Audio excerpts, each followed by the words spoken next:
city you go to, make sure you get like the book of maps, the book of subway stops. And in almost any major city, you're gonna have a website, you know, where you can plug in directions, like I'm here and I wanna go there. I definitely recommend doing that and knowing exactly what you need to do before you leave the house, because I guarantee you're gonna get lost, but that's part of the experience. You're gonna look like a tourist and kind of a nerd, but you really need those for the first couple days. Well, in London it was pretty easy. We had the Tube, which is basically the train station to get around London, and it takes you all throughout London. There's 6 zones that you can go in. I just bought a month pass for the Tube, and there are stations everywhere throughout the city, so I'd go from one place to the next, and I also did a lot of walking. They have buses there as well, but the Tube really takes you everywhere you need to go, and as long as you have a pass, then you can get on it whenever you want. In order to plan trips, you have to take advantage of doing this early with your friends, maybe on a Facebook thread, and getting in touch and seeing who has similar interests to go to certain countries. I was very lucky on my campus. There was a travel agent, and so I kind of gone in with some ideas as to where I wanted to go, and they helped plan that out.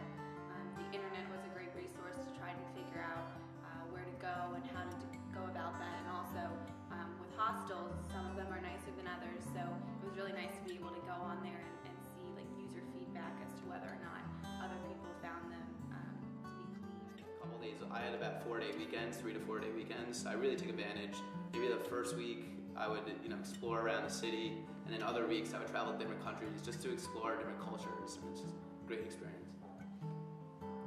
Traveling abroad, the easiest way and the most affordable way to stay is in hostels, and I think they kind of get like a bad rep in the States, but they're clean and comfortable and pretty cheap, and they also really cater to our age group. So, and all of that. Generally, they were fine. It is a little scary, but you could find ones that are really nice and they're cheap. They're much cheaper than staying at a hotel, and everybody sort of in the same situation as you. So, where to eat, what to do, they're plugged in. They know exactly what you're looking for, and you also get to meet a lot of people with communal rooms. We had some hairy experiences, but you get to meet some really interesting people as well, and you kind of make a whole new community every hostel you go to. Find lots of European travel websites, just like European style, Expedia or something like that, and I find very cheap airline tickets. The language barrier was tough to get used to.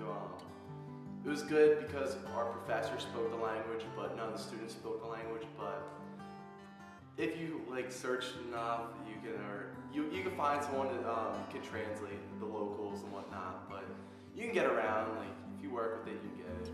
While I was in Czech Republic, I didn't speak any Czech except thank you and hello, goodbye, and like that. I use English all the time.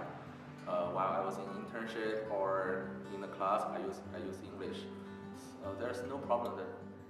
Well, I'd only taken 1 semester of Arabic, and then when I decided to go to Egypt. It was a lot of just picking up as I went. I've always taken language courses throughout my entire life.